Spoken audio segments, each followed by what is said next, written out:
I often get asked the question, what's the secret sauce for how Airbnb builds amazing products? I worked at Airbnb and helped the company build and scale their product management function. In addition to that, I was also the GM for one of the 5 business units at Airbnb, leading the product, engineering, design, and business functions. The second product principle to talk about is do things that don't scale at first. At Airbnb, PMs and designers are encouraged to experiment with ideas that they don't yet know how to scale. In many other companies, PMs and designers jump straight to solutions that they already know how to scale. In fact, in many companies, they talk about your product being at planet scale from day one. While this is a good way to approach products, invariably, you end up ignoring ideas and solutions that you don't yet know how to scale. Brian Chesky fundamentally believes that the solution designing phase of a product should not only be unconstrained, but it should also include ideas that we don't yet know how to scale. This is the creative phase of your product development process, where you are still figuring out the right solution for your customer's problem. And you should entertain all ideas, even if you don't yet know how to scale them to planet scale. Let's take an example to illustrate this principle. Airbnb Experiences is an incredible product that allows travelers to connect with the locals and immerse themselves in local experiences. It's also a great product for local hosts who want to offer their city's unique cultural experiences to travelers from around the world.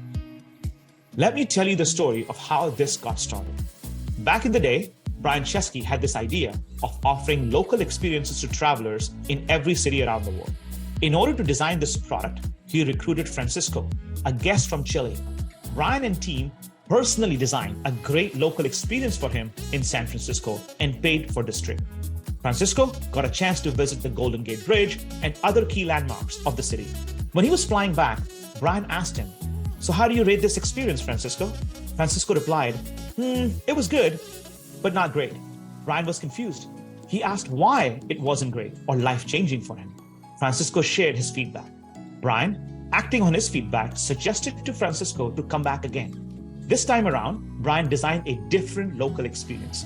He took him to local hotspots in San Francisco, where he himself and his friends who were local in San Francisco would eat and dine, and made Francisco feel like a true local.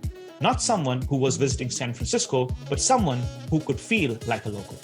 When Francisco was leaving, Brian asked him for his feedback. Francisco literally cried and hugged Brian and said, "This was a life-changing experience." As you can see from the story, designing a product experience that is loved by one customer is more important than designing a subpar experience that is kind of loved by many. Brian and team didn't know how to scale this product experience yet. However, during the ideation and design phase of this product, Airbnb focused on designing the ideal experience for one customer, gathered feedback, and iterated quickly until that customer loved the experience. Of course, this is not scalable. But by designing the product this way, the team uncovered feedback and insights that wouldn't be possible otherwise.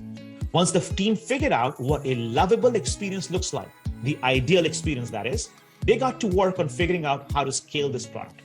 They had to figure out all sorts of issues: how to make it safe, how to price it, how to offer it in multiple cities without adding too much headcount or budget, just to name a few things. At first, the product was only available in a few cities, until the team perfected it and figured out how to scale it. Today, it's available in hundreds of cities around the world and is loved by every customer. Let me share another example of this principle. Back in the day, Brian and Joe had an idea. They learned that customers weren't booking many homes because they didn't know how these homes looked like in advance. Brian and Joe had an insight to add photos of every home on their website. But how did they go about solving this? Well, they started again with a solution that they didn't know how to scale at first. They emailed every host in New York City and offered them a free Airbnb photography service. When hosts signed up for the free service, Brian and Joe would show up at their home with a camera.